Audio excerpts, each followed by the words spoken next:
हाँ जी, चलिए स्टार्ट करते हैं मनी को। अजय, अच्छा, इस मनी एंड बैंकिंग दो चैप्टर है, बिल्कुल ही इजी, सबसे इजी यूनिट है आपकी। अच्छा, इससे कितने मार्क्स का है? 6 मार्क का।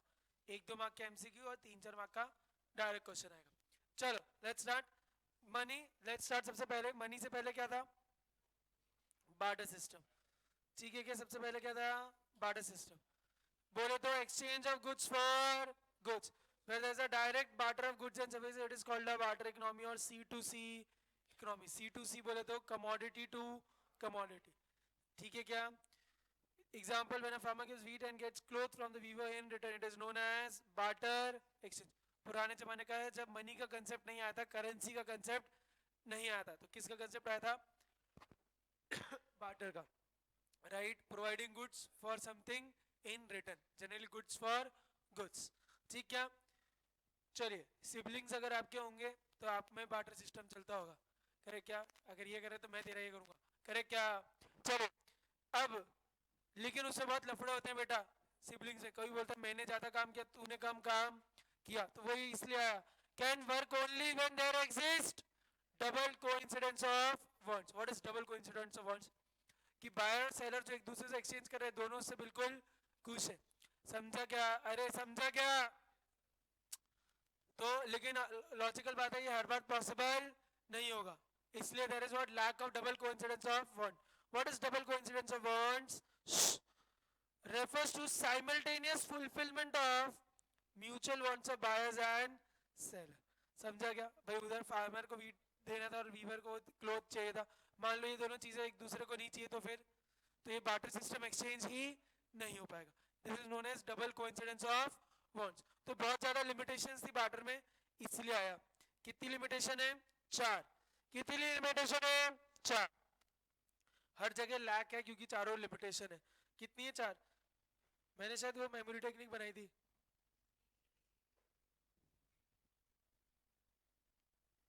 एसपी की सीडी।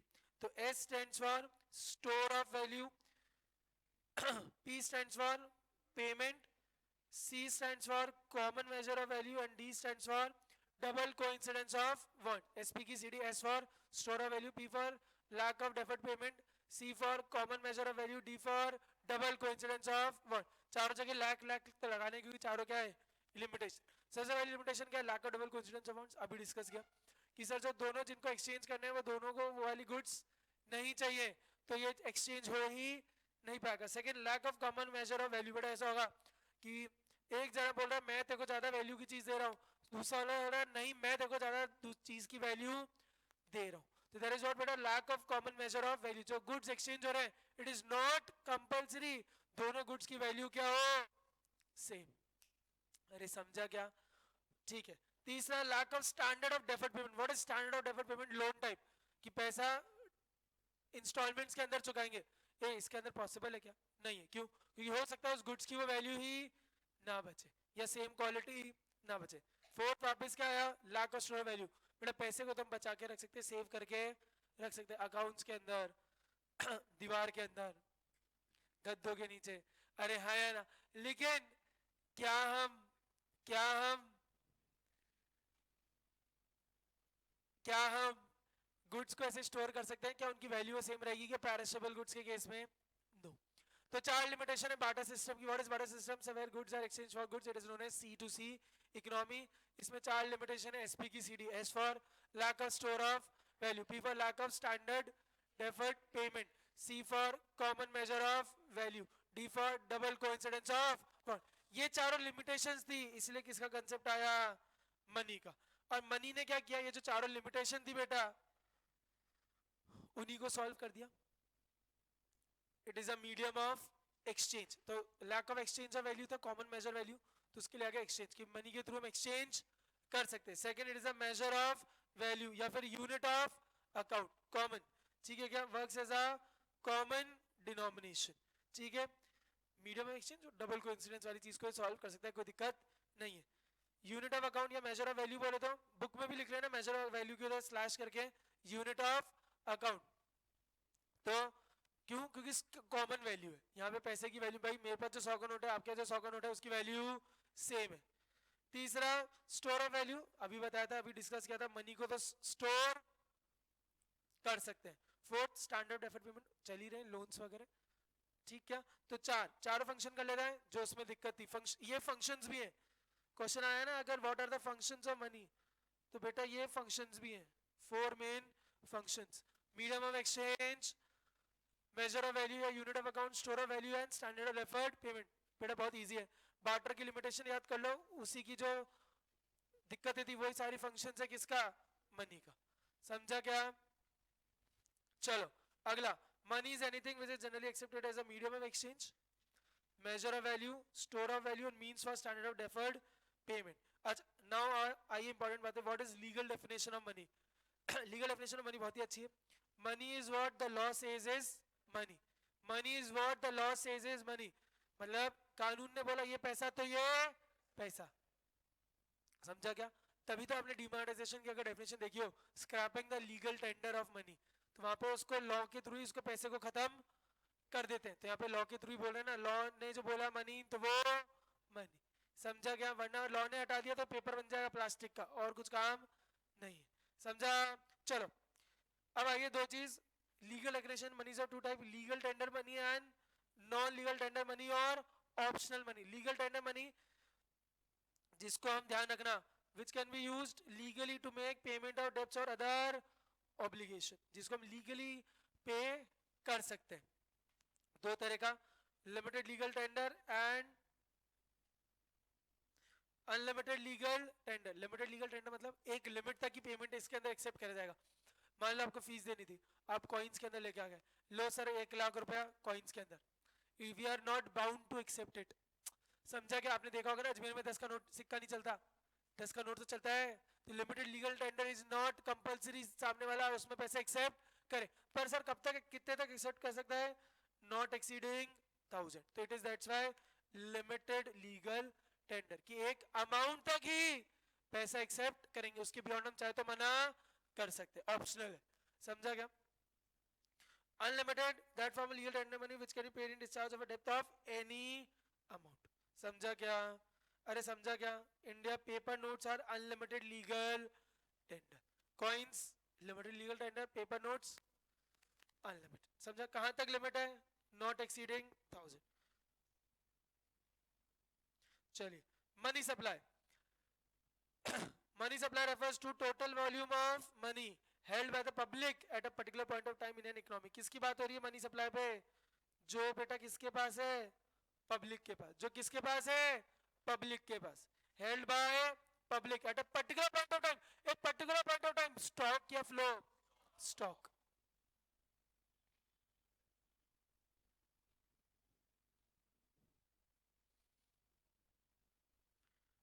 चलेगा, चलिए फीचर्स ऑफ मनी सप्लाई, पहली बात इट इज हेल्ड बाय, किसकी बात हो रही है, only public, and second it is a stock. अब समझना, कंपोनेंट्स ऑफ मनी सप्लाई दो है बेटा, एक जो किसके पास है, करेंसी विद पब्लिक, मतलब जो हम लोगों के पास पेपर नोट्स और कॉइन्स दोनों, पेपर नोट्स एंड कॉइन्स जो दोनों हमारे पास हैं, उसको वो किसके अंदर आएगा, मनी सप्लाई का पार्ट होगा। करेंसी मनी अंडरलाइन का नाम is also termed as fiat money. Fiat money is defined as the money which is under the fiat or order from the government to act as money, that is under law it must be accepted for all debts। बोले तो अच्छी language में,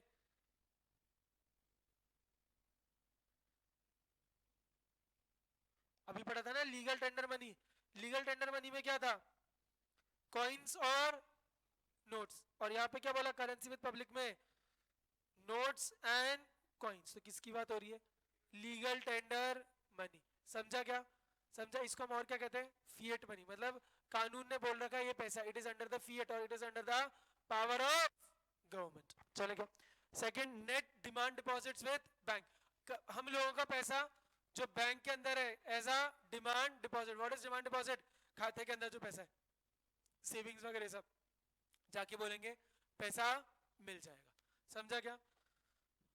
of public with commercial bank, demand deposits are deposits which can be encashed by issuing checks at any time by the account holder, समझा क्या।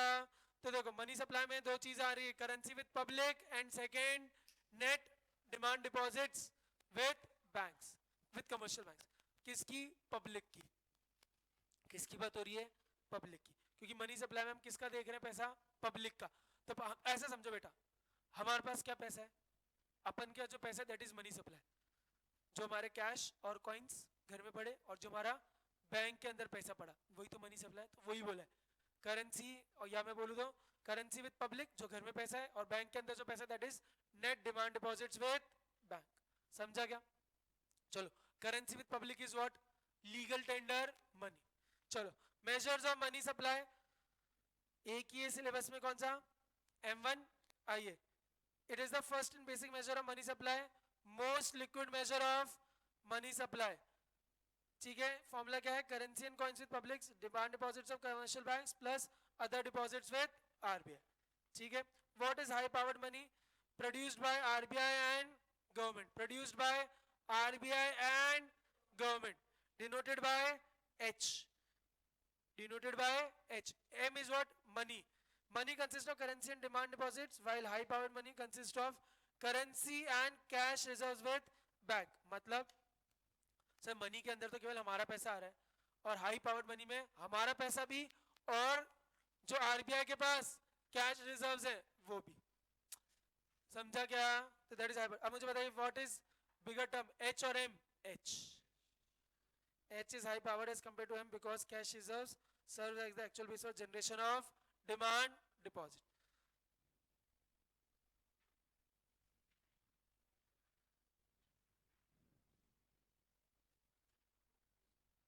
चलो आ जाइए।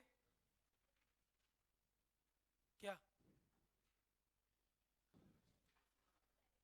चलिए let's start बेटा। Banking, commercial bank and the central bank, very easy, very technical chapter. अब जो हम पढ़ने वाले हैं ध्यान देना, वो एडीएन एएस में भी काम आने वाला है। कैसे? जो हम आज पढ़ेंगे वो एक्सेस डिमांड, डेफिसिट डिमांड वाले चैप्टर में भी काम आएगा। Let's start. आइए, मनी क्रिएशन और क्रेडिट क्रिएशन। सबसे पहले, one of the most important activities of commercial bank, through the process of money creation, commercial banks are able to create credit which is in for excess of the initial or primary deposit। मतलब क्या होता है?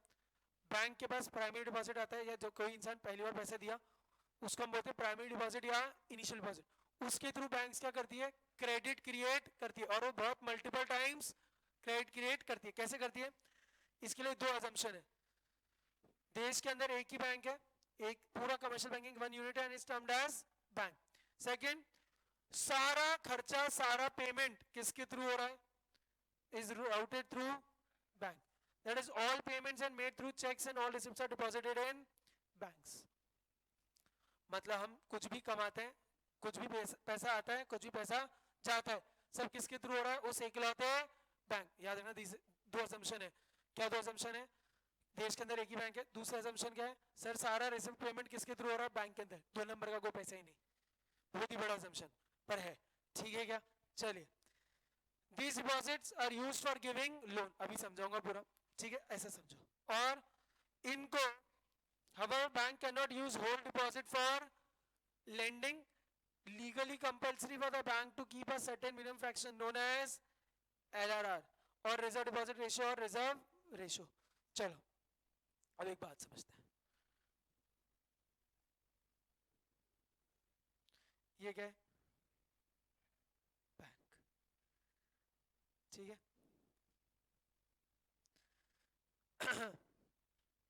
ये लक्ष्य है।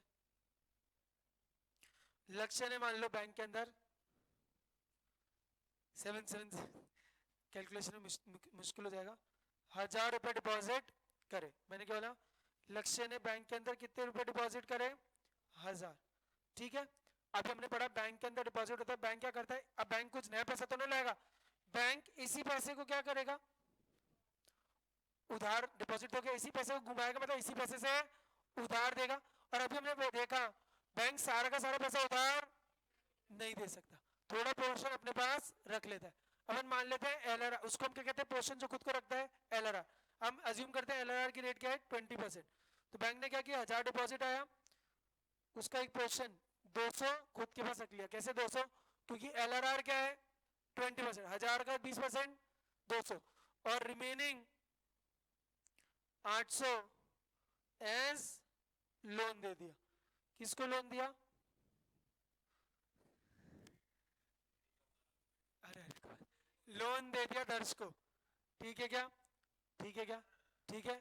फिर दर्श picture देखने गया, पिक्चर देख के चले गया, तो दर्श कहीं रेस्टोरेंट में चल गया।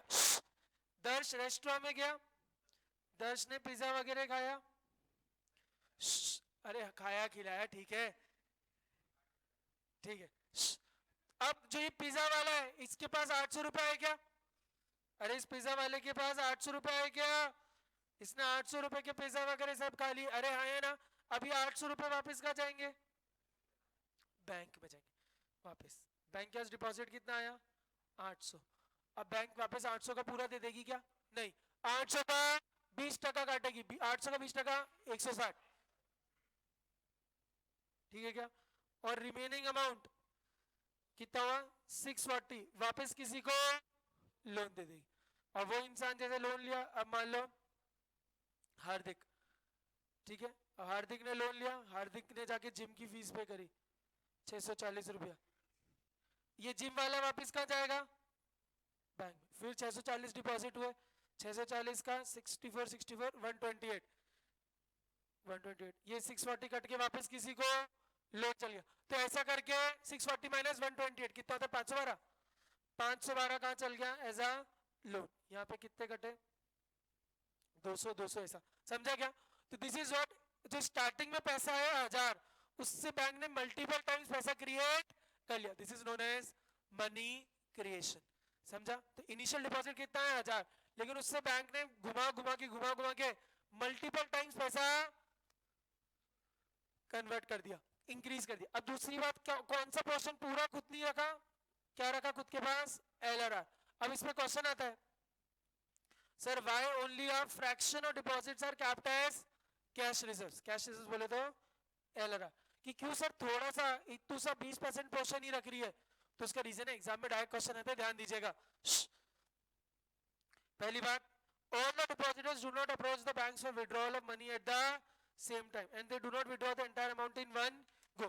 मतलब भले उनका पैसा है, उस बैंक ने उसको चला दिया, तो बैंक को इतना पता है क्यों चला रहा है सबका पैसा, कि सारे के सारे लोग एक ही दिन पैसा मांग रहे हैं, नहीं आ रहा। और आ भी जाए या मान लो आते भी है तो सारे सारे एक साथ पूरा खाता खाली करके नहीं जाए, तो इसलिए थोड़ा सा क्वेश्चन। दूसरा, सर एक डिपॉजिट जाती है, उससे लोन चाहता तो दूसरी डिपॉजिट आ जाती है, तो there is a constant flow of new deposits into the bank.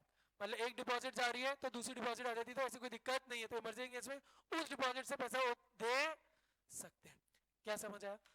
Sir हम मनी क्रिएशन समझ रहे हैं, इसमें हम क्या देख रहे हैं कि बैंक में इनिशियल डिपॉजिट्स आते हैं, तो उससे बैंक कितनी टाइम, कमर्शियल बैंक कितने टाइम पैसा क्रिएट कर देता है। इसके लिए दो अजम्पशन है, एक ही बैंक और सारा रिसिप्ट पेमेंट बैंक के थ्रू हो रहा है।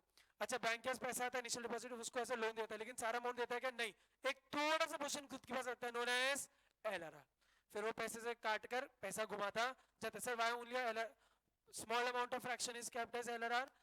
रीजन बीइंग सारे लोग एक ही दिन डिपॉजिट विड्रॉ नहीं करने आएंगे, और आएंगे भी तो एक साथ पूरा कैश विड्रॉ नहीं करेंगे in one go. Second, there is a constant flow of new deposits. Clear? अरे क्लियर? चलो आ जाओ, बहुत इंपॉर्टेंट बेटा, ध्यान देना, सुनिए। अब मैं जो आपको बोल रहा हूँ ये टेबल, बेटा ये एग्जाम में आपके पास डायरेक्ट क्वेश्चन आ सकता है कि मुझे हाइपोथेटिकल एक नंबर से मनी क्रिएशन समझाओ। तो ये आज आपको एक चीज करनी है, घर जाके ये टेबल खुद बनानी। अभी भी आपसे बनवा रहा हूँ, चिंता मत करो। देखो सुनिएगा। डिपॉजिट्स, सबसे पहली डिपॉजिट कितनी आई? 1000। एलआरआर कितना है? 20%। तो deposit minus LRR will be given as loan. कितने का लोन गया? 800। वो हमने बोला कि जितने का उधार आएगा वापस वो चल जाएगा, तो ये वापस कितना रह गया? राउंड वन के अंदर। फिर 20% कटा 160, कितने का उधार गया? 640, वापस 640, कितना कटा? 528। समझा क्या? एलआरआर ये चलता रहेगा, चलता रहेगा, ये कब तक चलेगा सर? जब तक ये 1000 और ये 1000 सेम हो जाए। अब हम हमारे पास इतनी दिमाग हमें लगाना नहीं है, इतनी कैलकुलेशन करनी नहीं कि नीचे कितना अमाउंट आएगा, ऐसे पूरा कि पूरी कैलकुलेशन ही करती जाए। तो इसके लिए किसका कंसेप्ट आया? एलआरआर का। तो आपको क्या करना है, सुनिए, किसका कंसेप्ट आया? मनी मल्टीप्लायर या क्रेडिट मल्टीप्लायर का। तो मनी मल्टीप्लायर या क्रेडिट मल्टीप्लायर क्या है? मनी मल्टीप्लायर का फॉर्मूला क्या है? 1/LRR। हमने LRR कितना अज्यूम किया? 20। 1/0.20 कितना टाइम्स हुआ? 5 टाइम्स। तो टोटल मनी क्रिएशन कितना होगा? टोटल मनी क्रिएशन कितना होगा sir? Money multiplier into initial deposits. Initial deposit कितनी है? 1000 और मनी मल्टीप्लायर कितना है? 5। कितना आ गया अमाउंट? 5000। तो ये कितना हो गया?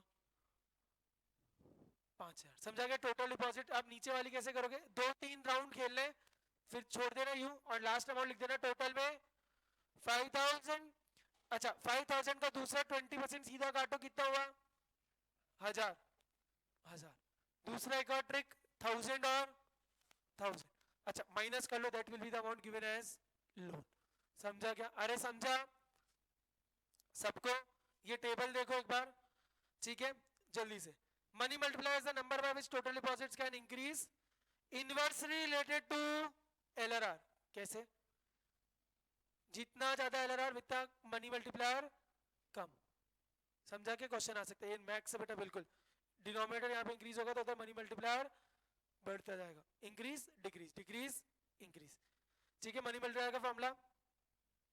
चलो दूसरा एक और फॉर्मूला, टोटल क्रेडिट क्रिएशन का फॉर्मूला क्या है? Initial deposits into money multiplier. Money multiplier का फॉर्मूला क्या है? 1/LRR। What is LRR? Legal reserve ratio. समझा क्या? अगली बात, money creation bye commercial bank raises the national income. कैसे? क्योंकि पैसा इंक्रीज हुआ तो लोन ज्यादा गया, लोन ज्यादा गया तो प्रोडक्शन ज्यादा हुआ, प्रोडक्शन ज्यादा हुआ तो नेशनल इनकम ज्यादा। चलो बेटा क्वेश्चन 1 करिए खुद। इधर मैं आपको बताता हूं, इनिशियल डिपॉजिट्स हैं 10,000, LRR है 10%। जल्दी से, इनिशियल डिपॉजिट कितनी है? 10,000। LRR कितना है? 10%। आपको टेबल बनानी है। समझा क्या? जल्दी करो, 2 मिनट का समय। इनिशियल डिपॉजिट लिखो 10,000 और LRR लिख लो 10%।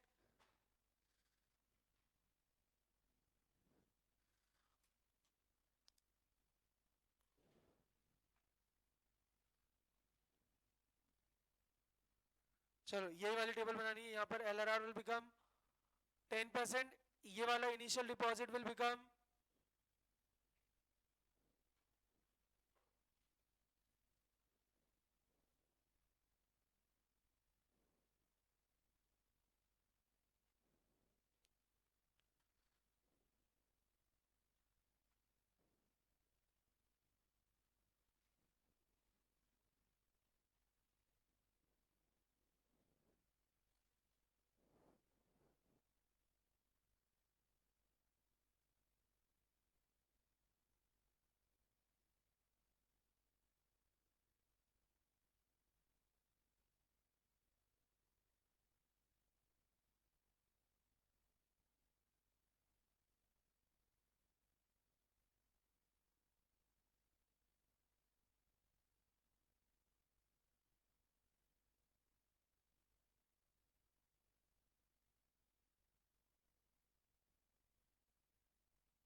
भाई उधर वो एक और कॉलम वो वाला भी लिखना, initial deposits round 1 round 2।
Guys आया क्या, समझ आया?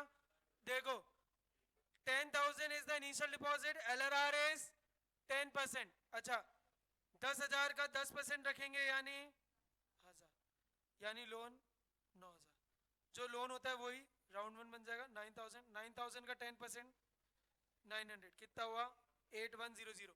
8100 इधर आया, 8100 का 10% 810 माइनस करके बताना कितना होता है 7290। अब अगली बात मैंने आपको बोला था 10,000 का 10,000 इधर आ जाएगा। ठीक है, अब अगली चीज यहाँ पर टोटल कैसे बनेगा सर, अभी फॉर्मूला बताया initial deposits into money multiplier. Money multiplier का फॉर्मूला क्या है 1/LRR। यहाँ पे LRR कितना है 10%, तो 1.10 कितना आया 10 टाइम्स, तो 10 इंटू 10,000, 10 इंटू 10,000 बोले तो 1 लाख। दूसरा यहाँ कितना आ जाएगा 90,000। समझा क्या? अरे हाँ या ना, क्लियर? ये आता है एग्जाम में क्वेश्चन, एक सब फ्री का आता है 4-5 मार्क का, तो आपको एक्सप्लेन करना पड़ेगा पूरा, और ये टेबल ढंग से बनानी पड़ेगी। आपको एग्जाम में दिक्कत क्या होगी मैं बताता हूँ, आपको नंबर नंबर आ जाएंगे समझ में, आपको ऊपर की हेडिंग्स याद नहीं रहेगी। ये होती है बहुत बेवकूफों जैसी गलतियां, जब बिना बात के 1-2 मार्क चल जाएंगे, ये भूल जाओगे राउंड 1 क्या लिखना है, राउंड 2 क्या करना है, ये चीज है। ठीक है क्या? अच्छा MCQ भी आ रखा है अभी वाले सैंपल पेपर में या पिछले साल के पेपर में? मैं भी आपको जब मैक्रो पूरा हो जाएगा तब सैंपल पेपर कराऊंगा, तो वहां पर है। रुक जाओ, अगर अभी है तो अभी के अभी कर ले।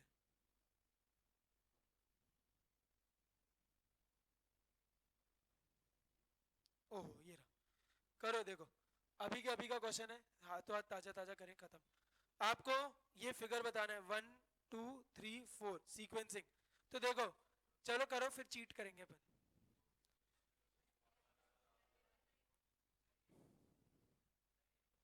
हाँ ऑप्शन ए गलत है, गलत। देखो अब मैं बताता हूँ कैसे आपको 1 सेकंड में समझ आ जाना चाहिए था। अभी मैंने बोला था ये जो अमाउंट होगा वो इतना होगा, तो 1,000 और 4,000 होना चाहिए, तो 2,000 हजार इधर ही है, तो answer will be between B और डी। नाउ सेक फर्स्ट देख लो, 800 का माइनस 160 कितना हुआ, किधर आ रहा है 640 और 1000। समझा क्या? 20 सेकंड में हो गया ये, समझा क्या? वरना पूरा सॉल्व करना पड़ेगा। क्लियर हुआ क्या? ठीक है, फिफ्थ भी कर ही लो चलो।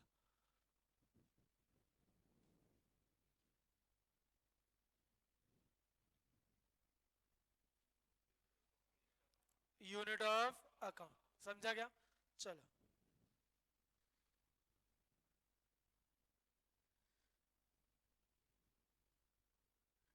भाई वो क्वेश्चन समझ आया ना? चलिए आ जाइए, ये करो जल्दी से, जल्दी जल्दी जल्दी।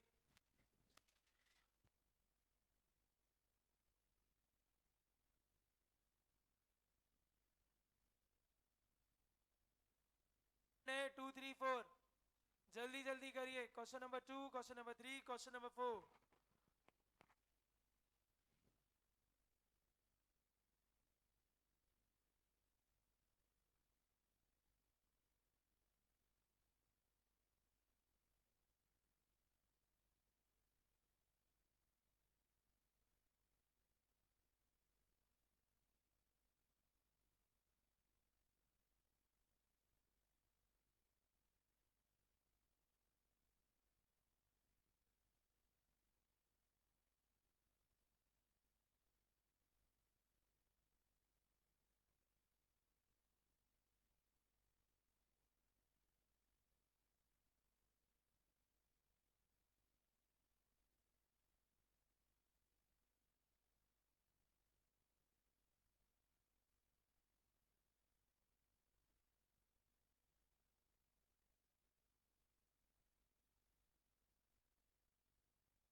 भाई सेकंड का answer, value of money multiplier and total deposit created initial deposit is of 500 crore. अच्छा LRR 10% अभी देखा था, तो मनी मल्टीप्लायर कितना आ गया 10, 10 और टोटल डिपॉजिट 10 इंटू 500 5,000।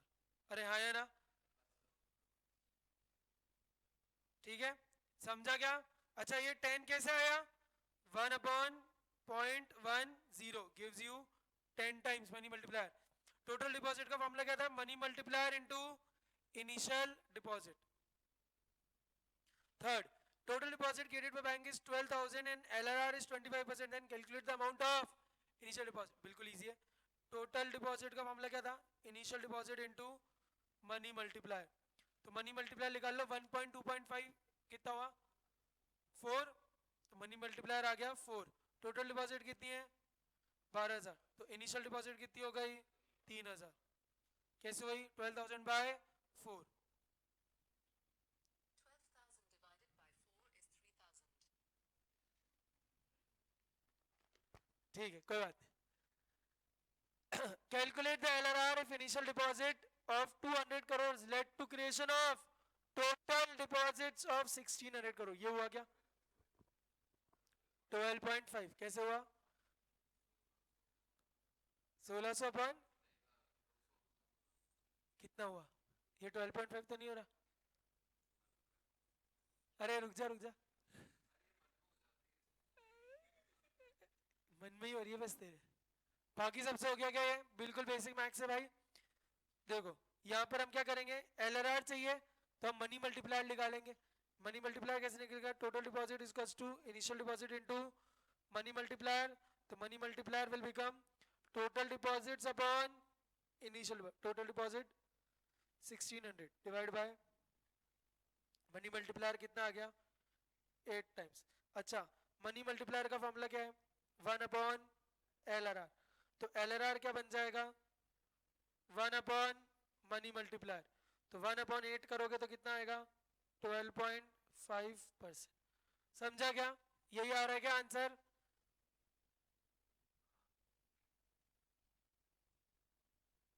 सबको डाउट है क्या? बेटा मैं यहाँ पे शॉर्ट में लिख रहा हूँ क्योंकि जगह का मैं एग्जाम में TDMM मत कर देना. ठीक है चलो आ जाओ. सेंट्रल बैंक जल्दी जल्दी जल्दी जल्दी जल्दी. Central bank, apex body that controls, operates, regulates and directs the entire monetary structure of the country. बहुत सारे functions, बहुत important topic. अच्छा एक ये शायद ऐसा topic है जिससे शायद आपके question आए. समझा क्या? आ सकता है. LRR वाला एक concept है tricky और ये भी है. चलो functions of central bank बहुत सारे function है. सबसे पहला currency authority, that is bank of issue. currency authority of bank of issue मतलब सेंट्रल बैंक के पास क्या बेटा? Soul authority for issue of currency in the country accept 1 rupee note and coin. जो कौन इश्यू करता है? Ministry of finance. ठीक है क्या? चलिए अच्छा इससे फायदे क्या है ये ध्यान रखना. इससे क्वेश्चन आ जाता है जो बच्चा गलत कर देता है क्योंकि ये बात हम बिल्कुल इग्नोर कर देते हैं कि अगर आरबीआई सोल अथॉरिटी है तो एडवांटेजेस क्या है? तो एडवांटेजेस क्या है? बिल्कुल basic uniformity and note circulation. क्योंकि एक ही जना प्रिंट कर रहा है तो चेंजेस नहीं आएंगे. अगर बहुत सारे करेंगे तो बेटा शाहिद कपूर की तरह फर्जी वाला सीन हो जाएगा, है ना. सेकंड सेंट्रल बैंक की सारी करेंसी कर रहा है तो it gives him the power to gives it the power to control money supply. Third government supervision कर सकता है, कंट्रोल कर सकता है सेंट्रल बैंक को. फोर्थ पब्लिक फेथ क्योंकि आरबीआई है. Fifth helps in stabilisation of internal and external value of currency. हम पढ़ेंगे फॉरेन एक्सचेंज में डर्टी फ्लोटिंग पता है क्या? जिसके अंदर आरबीआई अगर लिमिट के ऊपर या कम होता है तो इंटरवीन करता है. तो अगर करेंसी है तो वो इंटरवीन कर सकता है करेंसी की वैल्यू मेंटेन करने के लिए. सेकंड बेटा बैंकर टू द गवर्नमेंट. सबसे पहला क्या था? Soul authority of issue of currency. सारे करता है क्या? नहीं sir. 1 rupee note and coin वो कौन करता है? Ministry of finance. ठीक है वरना आप कभी नोट्स भी देखोगे तो उसमें देखो लिखा होगा साइन बाय गवर्नर. ठीक है क्या? अभी कौन है गवर्नर? शक्तिकांत दास. ठीक है क्या? चलो सी मन में कर लिया अभी. Banker to the government. Banker to the government. Banker to the government मतलब गवर्नमेंट का भी बैंक वाला सारा काम करता है. एक्ट ऐसा ध्यान रखना मेरा तीनों बात. Banker agent financial advisor. Banker agent financial adviser.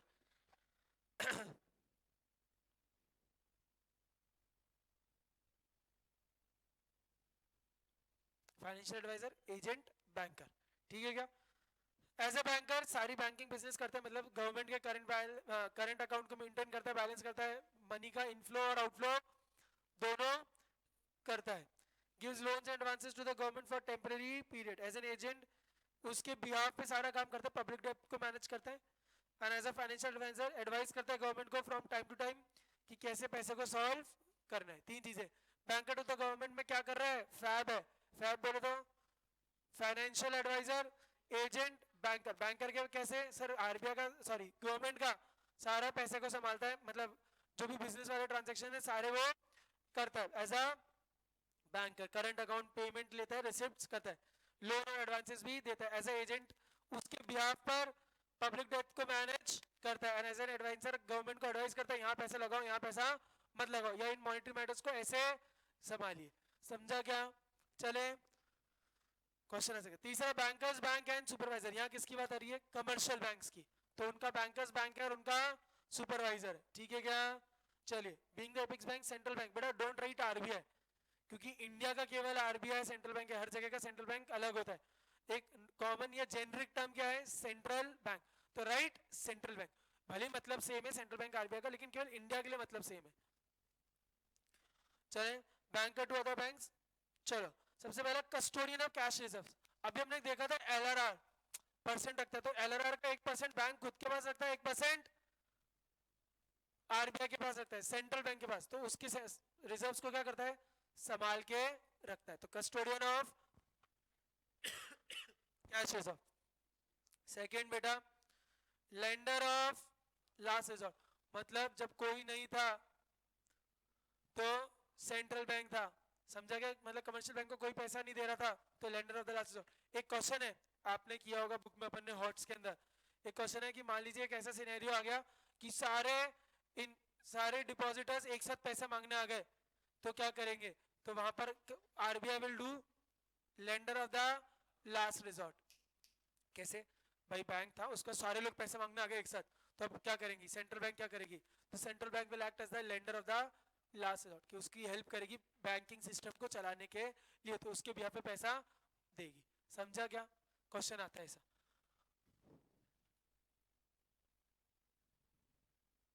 Fail to meet the financial requirement, financial emergency they approach the central bank to give loans and advances. तीसरा क्लियरिंग हाउस, तो बेटा बहुत सारे बैंक्स के बैलेंसेस चल रहे होते हैं डेबिट और क्रेडिट के, तो सेंट्रल बैंक उनके बैलेंसेस को खुद ही क्लियर कर देता है, तो it acts as a clearing house.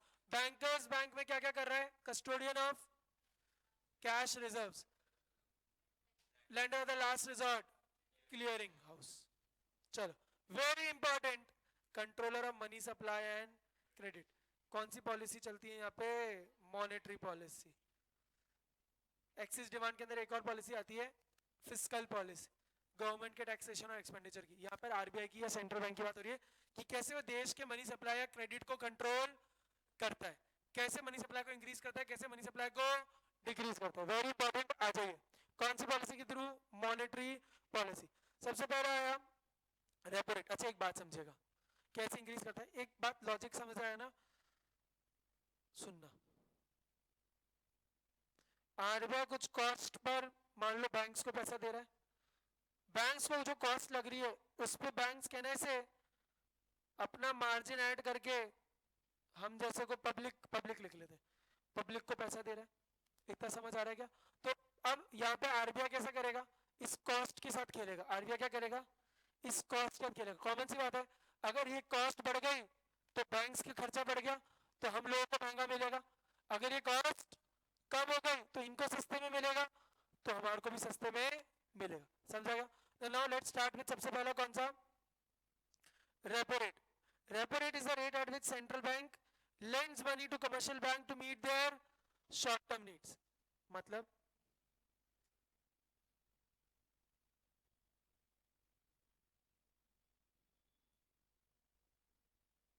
This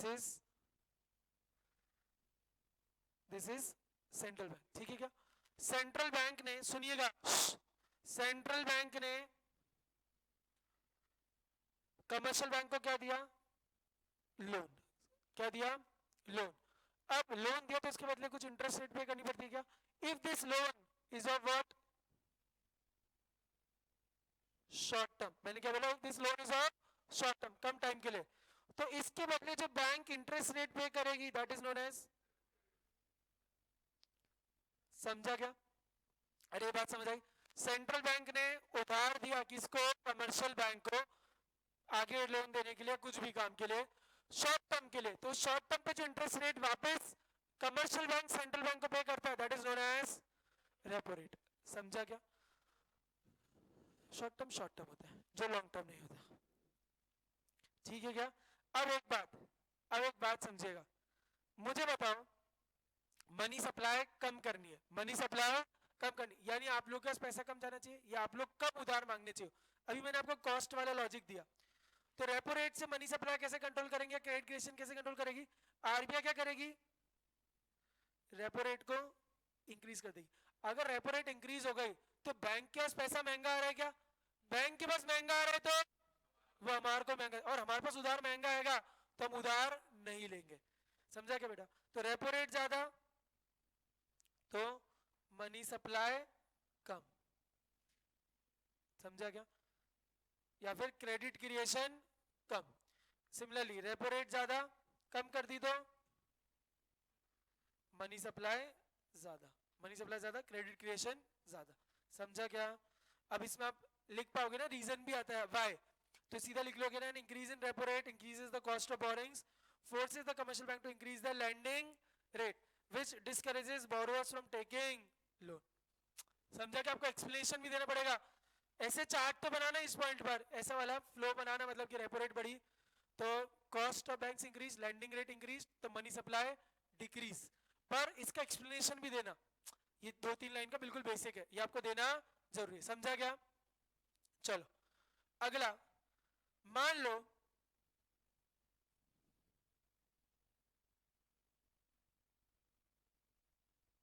this is also central bank, now central bank is giving loan but this time it is for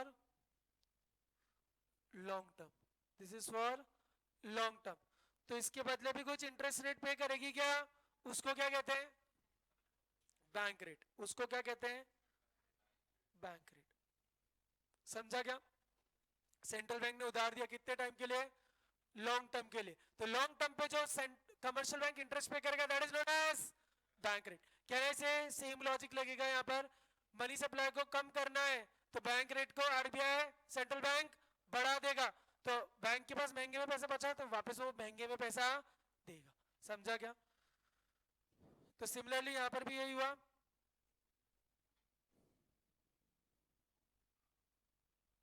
bank rate ज्यादा तो मनी सप्लाई कम, बैंक रेट कम तो money supply ज्यादा। अच्छा, तो कहना है से sir bank rate and repo rate का इंपैक्ट सेम है, बस डिफरेंस क्या है सर? डिफरेंस है on the time horizon, if it for the short term it is known as repo rate, if it is for the long term it is known as bank rate. Don't write interest rate, interest rate is the rate at which we investors pay to the bank. Bank और RBI या central bank में interest rate की बात नहीं आ रही, उधर क्या बात आती है? शॉर्ट टर्म है तो रेपो रेट, लॉन्ग टर्म है तो बैंक रेट, हमारे लिए क्या होती है? इंटरेस्ट रेट, समझा? अरे समझा क्या? चलो, lends money to meet their long term need, same impact, correct? तीसरा आ जाओ बेटा, reverse repo rate, reverse repo rate. No, reverse repo rate क्या है समझिए, यहां पर अब क्या हो रहा है,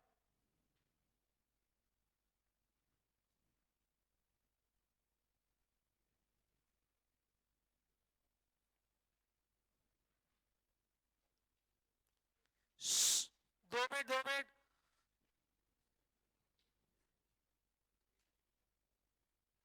गाइस,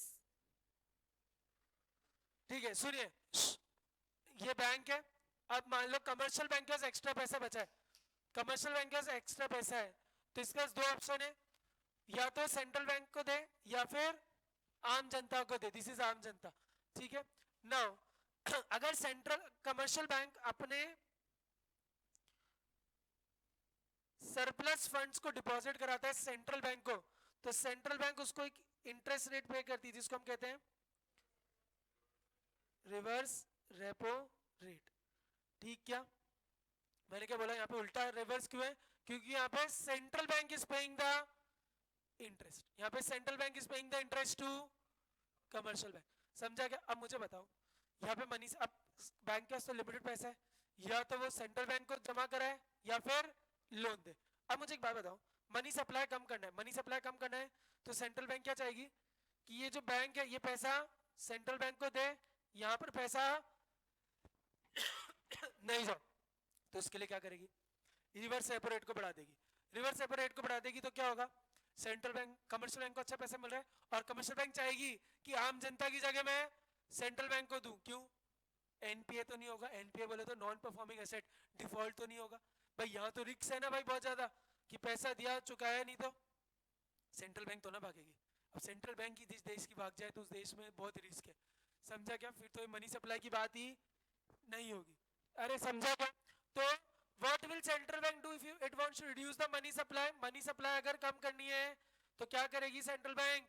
रिवर्स रेपो रेट को इंक्रीज कर देगी। इंक्रीज कर देगी तो बैंक पैसा इधर देगा, इधर नहीं देगा। मनी सप्लाई इंक्रीज करनी है, मनी सप्लाई इंक्रीज करनी है तो सर रिवर्स रेपो रेट को क्या कर देगा? कम। तब मैं इधर पैसा दूंगा क्या? नहीं, बहुत ही कम ब्याज दे रहा है, क्या करूं पैसा देकर? इधर देंगे। समझा क्या? समझा क्या? करेक्ट करेक्ट करेक्ट, सबको clear? At which commercial bank can deposit their surplus fund with central bank for a relatively shorter period, for a relatively shorter period. Clear? Open market operation. पढ़िए, buying and selling of securities by the central bank. 2 minute. हाँ जी, open market operation बोले तो buying and selling of government securities by the central bank to the public and commercial banks. क्या कर रही है open market operation में? क्या हो रहा है? सेंट्रल बैंक गवर्नमेंट की जो सिक्योरिटीज है उनको कमर्शियल बैंक या फिर पब्लिक को या तो उनसे खरीद रही है या फिर उनको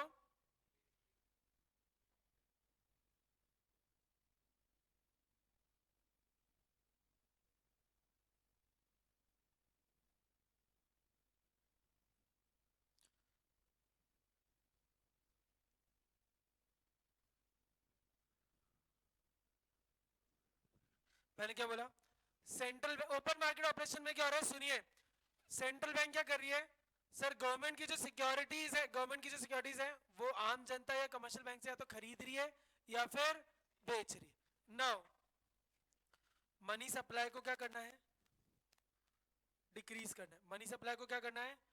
डिक्रीज करना है। तो मुझे आपकी जेब खाली करनी है, बढ़ानी है? खाली करनी है। तो मैं आपको सिक्योरिटीज आपको बेचूंगा या खरीदूंगा? बेचूंगा। समझो, मैंने आपको सिक्योरिटीज बेची तो आपके पास तो सिक्योरिटीज पहुंच गई, आपकी जेब से पैसा मेरे पास आ गया, तो आपके पास मनी सप्लाई कम हो गया।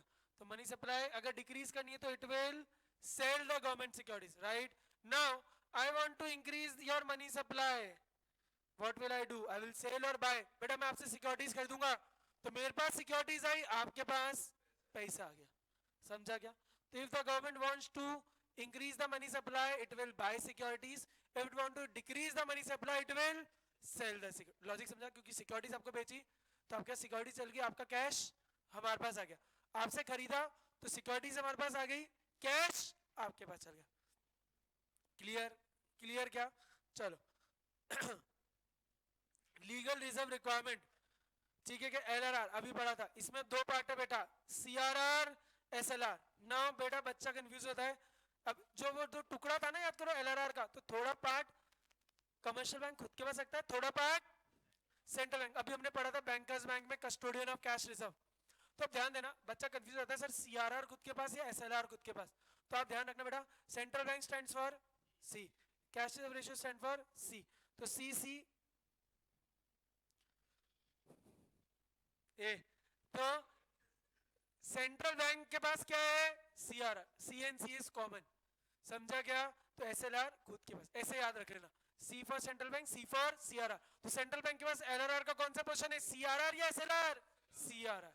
सीआरआर, अरे भाई कौन सा लेके आए नया? हाँ, सीआरआर। समझा क्या? सेंट्रल बैंक के पास कौन सा पोर्शन है एलआरआर का? सीआरआर। तो रिजर्व रेशियो का वो पार्ट जो सेंट्रल बैंक के पास है that is known as CRR, जो कमर्शियल बैंक खुद रखता है उसको हम कहते हैं एसएलआर। अब मुझे बताइए लॉजिक बेटा सीधा, मनी सप्लाई अभी हमने देखा था बैंक पूरा का पूरा पैसा बाहर नहीं दे सकती, एलआरआर जितना होगा वो उतना रखना पड़ेगा। तो गवर्नमेंट क्या करेगी, अगर मनी सप्लाई कम करना है, मनी सप्लाई कम करना है तो आपके पास डिपॉजिट्स कम जाने चाहिए, मतलब उधार कम जाना चाहिए, तो उसके लिए क्या करेगी, एलआरआर को इंक्रीज कर दी। अगर एलआर को इंक्रीज कर दिया तो जो टुकड़ा इतना सा था वो इतना टुकड़ा हो जाएगा। समझो 1000 रुपए आ रहे थे, 20% देने होते थे, तो 800 उधार दे रहे थे, आपके पास कितना जा रहा था, 800 मनी सप्लाई में। अब सेंट्रल बैंक ने उसको 50% कर दिया तो कितना पहुंचेगा, आपके पास पैसा कितना जाएगा, 1000 का 50% 500, तो मनी सप्लाई बढ़ा या कम हुआ, कम हो गया। सिमिलरली अगर 50% था, मनी सप्लाई बढ़ानी है,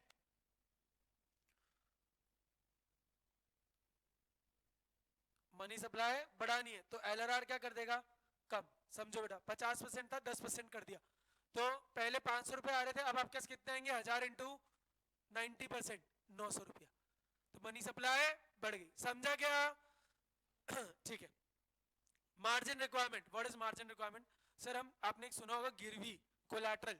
तो सर हम जब भी उधार लेने जाते हैं बैंक का, तो हमें कुछ कोलैटरल रखना पड़ता है, और बैंक क्योंकि कोलैटरल का अमाउंट ऊपर नीचे हो सकता है, तो उस कोलैटरल पे एक मार्जिन रखकर ही आपको पैसा देता है। क्या मतलब? सर लोन का अमाउंट क्या होगा, इन शॉर्ट लोन का अमाउंट क्या मिलता है?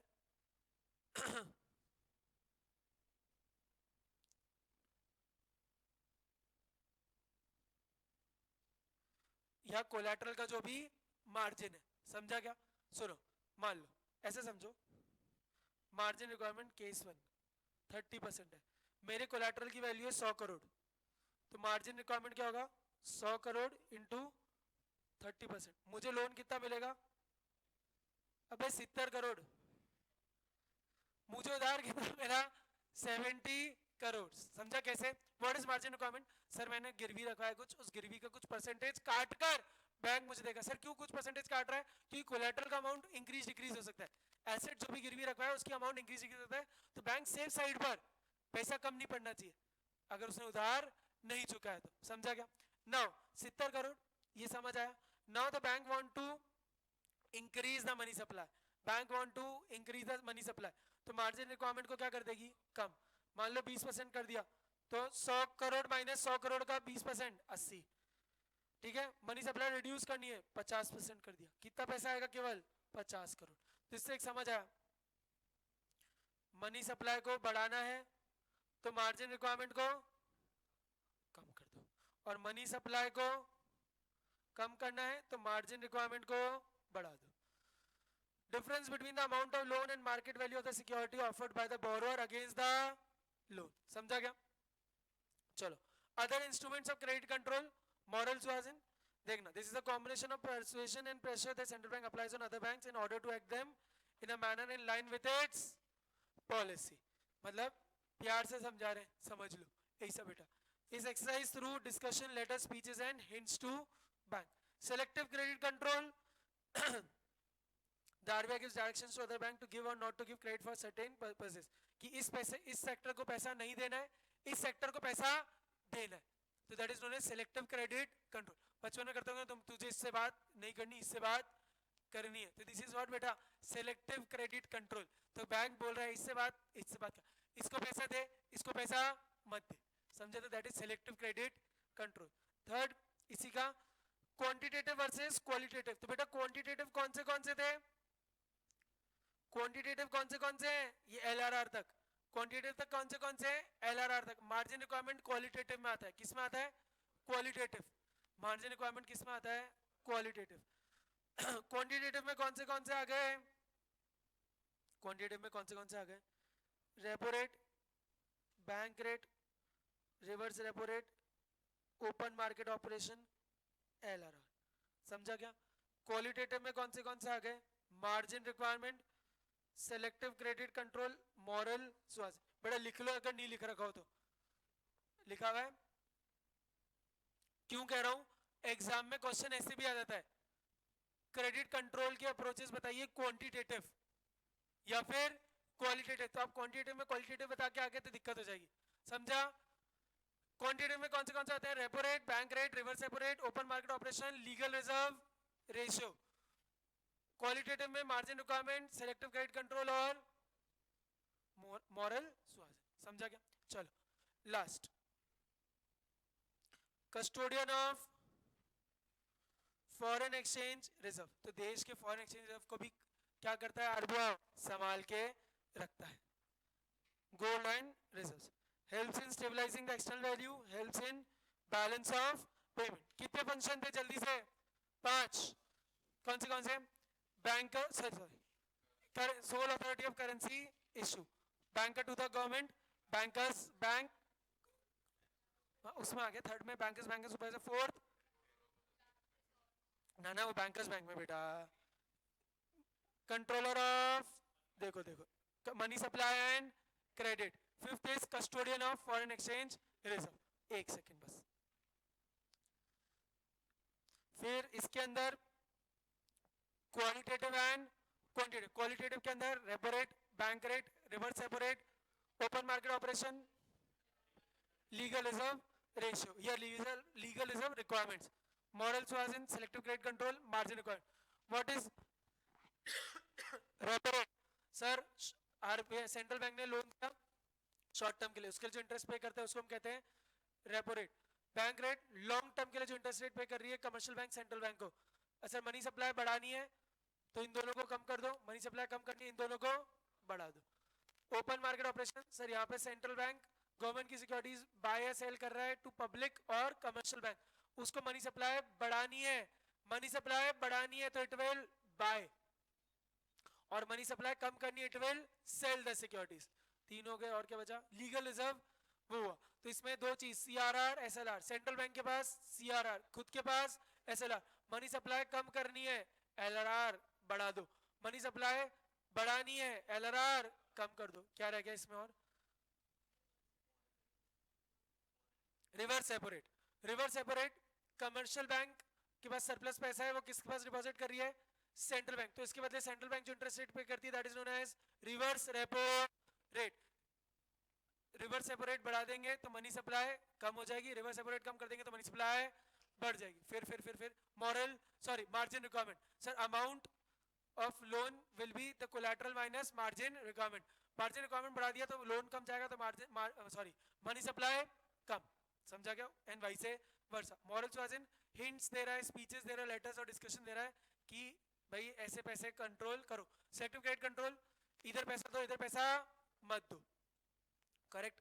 Then custodian of foreign exchange reserve, कि देश के गोल्ड और रिजर्व्स को संभाल के रखता है। डिफरेंस जल्दी सही है, ठीक है। Apex body institution in the money market भी है, controller central bank, owned and govern by government, both private and, इसका मेन पे है प्रॉफिट, इसका मेन है public interest. Sole monopoly in issue currency, no power, deals directly with public, does not deal with public. देश के अंदर एक ही central bank, देश के अंदर बहुत सारे गांव। चलो fifth question, fifth, distinguish between CRR and SLR. जल्दी जल्दी, सीआरआर सेंट्रल बैंक, एसएलआर हमारा, बस ये मत लिख के आना, उसके अंदर पढ़ लेना बेटा, समझा ना, कि ये लिख के आगे तो मार्क्स नहीं मिलेंगे। सेकंड, चलो बताइए, मनी सप्लाई इंक्रीज या decrease, rise in repo rate, money supply will decrease. Purchase of security, purchase मतलब bye, increase. RBI increases the margin required from 20 to 30, decrease. RBI reduces the CRR, increase. Question 7, पढ़िए बताइए।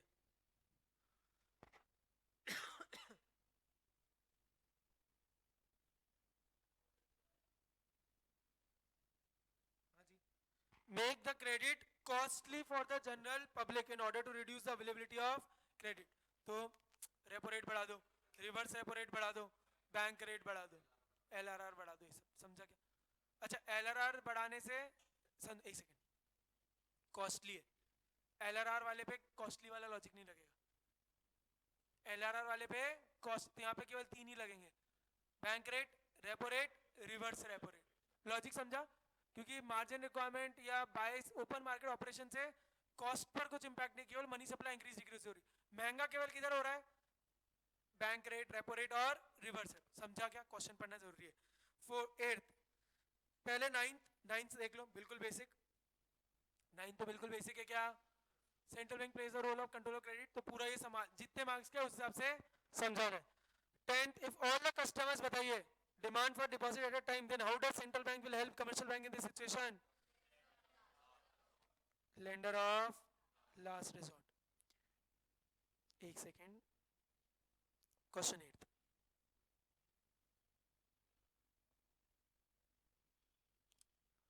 बताइए question 8।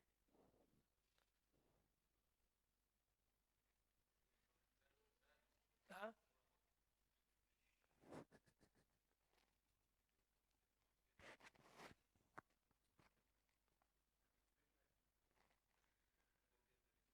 बस question 8 करिए। हाँ जी, question 8, government of India regional laws Jan Dhan योजना। जन धन योजना क्या होती है? एक स्कीम है जिसमें बिना मिनिमम बैलेंस के भी आप खाता खोल सकते हो।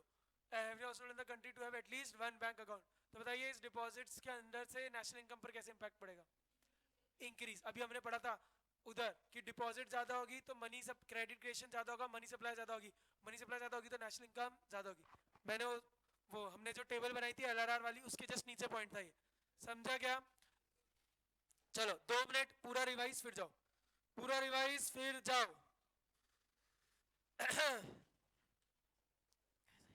चलिए जल्दी जल्दी जल्दी, मनी एंड वाला तो मैंने रिवाइज करा दिया था ना वो एक बार में मैराथन में। जल्दी से इधर आ जाओ, banking, commercial bank and central bank, ठीक है? अच्छा नहीं, वहीं से स्टार्ट करते हैं। Barter system, C to C economy, goods for goods. Limitation 4, SP की CD, lack of double coincidence of fund, lack of store of value, lack of common measure of value, lack of standard deferred payment. इसके चक्कर में money आया। Money के 4 function, medium of exchange, unit of account, store of value, major of value and deferred payment. Legal definition, law, what money is, what law says is money. Limited legal tender, unlimited legal tender, limited legal tender up to a limit, unlimited legal tender no limit, coins, notes।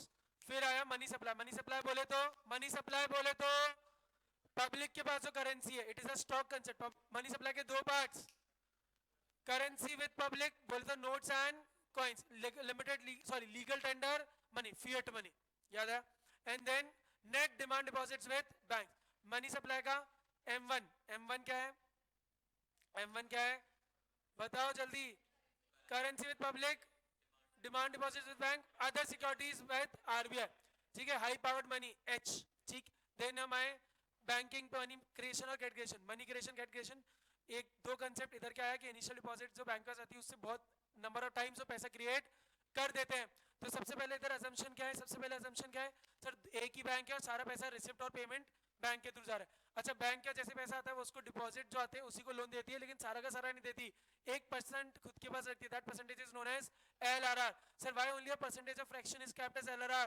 क्योंकि सारे लोग एक साथ withdraw करने नहीं आने वाले। दूसरी बात, कंटिन्यूअस फ्लो रहता है। चलिए फिर हमने ये वाली टेबल देखी बेटा, घर जाके एक बार देखना वापस। अच्छा इधर क्या देखा? Money multiplier. मनी मल्टीप्लायर का फॉर्मूला क्या है? 1/LRR। टोटल डिपॉजिट्स कितने क्रिएट होते हैं? Initial deposit into money multiplier या टोटल डिपॉजिट इनटू 1/LRR, एक ही बात है।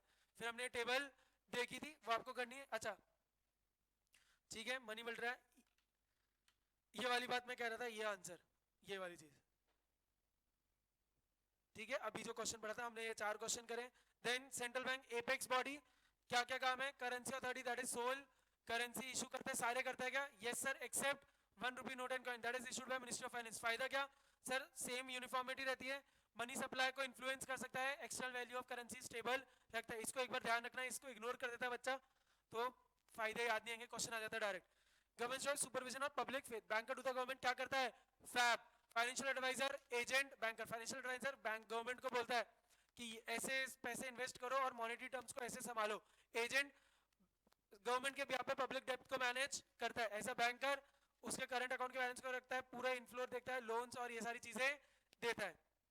Then bankers bank and supervisor 3, custodian of cash reserve, अभी देखा सीआरआर संभाल के रखता है, लेंडर ऑफ लास्ट रिजॉर्ट, अभी एक क्वेश्चन भी देगा कि कोई और पैसा है फाइनेंशियल इमरजेंसी के केस में ऐड करता है, last clearing house, then controller money supply and credit, monetary policy, quantitative qualitative, quantitative के अंदर repo rate, bank rate, reverse repo rate, open market operation, LRR, qualitative में margin requirement, moral suasion, selective credit control, repo rate, what is repo rate? Sir, repo rate is when the central bank is giving loan to commercial bank for short term needs, तो उसके बदले जो interest पे करता है उसको कहते हैं रिवर्स, सॉरी उसको हम कहते हैं रेपो रेट। मनी सप्लाई को बढ़ाना है तो रेपो रेट को कम कर देंगे, मनी सप्लाई को कम करना है रेपो रेट को बढ़ा देंगे। सर जब लॉन्ग टर्म के लिए लोन देते हैं that interest rate is known as bank rate, money supply बढ़ानी है बैंक रेट को कम कर देंगे, मनी सप्लाई को कम करना है बैंक रेट को बढ़ा देंगे। Reverse repo rate, sir central commercial bank के पास सरप्लस पैसा है तो डिपॉजिट कर सकता है किसके पास, सेंट्रल बैंक के पास, तो उस डिपॉजिट के बदले जो interest rate central bank commercial bank को कहता है उसको हम कहते हैं reverse repo rate. Sir reverse repo rate को बढ़ा देंगे तो मनी सप्लाई कम हो जाएगी, रिवर्स रेपो रेट को कम कर देंगे तो मनी सप्लाई बढ़ जाएगी। Then open market operation, what is open market operation? Sir central bank is buying or selling government securities to the public and commercial bank. If it wants to increase the money supply, it will buy or purchase securities from the public. If it want to reduce the money supply, it will sell the securities, right? Then आया legal reserve requirement दो, CRR, SLR, cash reserve ratio, statutory liquidity ratio. Central bank के पास कौन सा? CRR, bank के पास कौन सा? SLR. अगर legal reserve ratio बढ़ा दिया या रिक्वायरमेंट्स बढ़ा दी तो मनी सप्लाई कम हो जाएगी, एलआरआर कम कर दिया तो मनी सप्लाई बढ़ जाएगा, ठीक है क्या? फिर आई एम क्वालिटेटिव में मार्जिन रिक्वायरमेंट, सर जो लोन का अमाउंट होगा वो कोलैटरल के एक मार्जिन कट के मिलेगा, तो अगर मार्जिन रिक्वायरमेंट बढ़ा दिया तो लोन कम जाएगा तो मनी सप्लाई कम, मार्जिन रिक्वायरमेंट कम कर दिया तो मनी सप्लाई ज्यादा। मॉरल सुआजन हिंट्स एडवाइजेस स्पीचेस के थ्रू एडवाइस करता है पैसे की लेंडिंग की। सिलेक्टिव क्रेडिट कंट्रोल क्या कहते हैं, एंकरेज करता है इस सेक्टर में इंक्रीज करो और डिस्करेज करता है इस सेक्टर के अंदर पैसा मत दो। Last custodian of foreign exchange reserve, देश के गोल्ड और नेशनल रिजर्व्स को सेव करके फॉरेन एक्सचेंज रिजर्व्स को सेल करता है जिससे करेंसी स्टेबल कर सके, ठीक है क्या? चलिए गाइस इसी के साथ हमारा पूरा समाप्त हुआ, बाय बाय।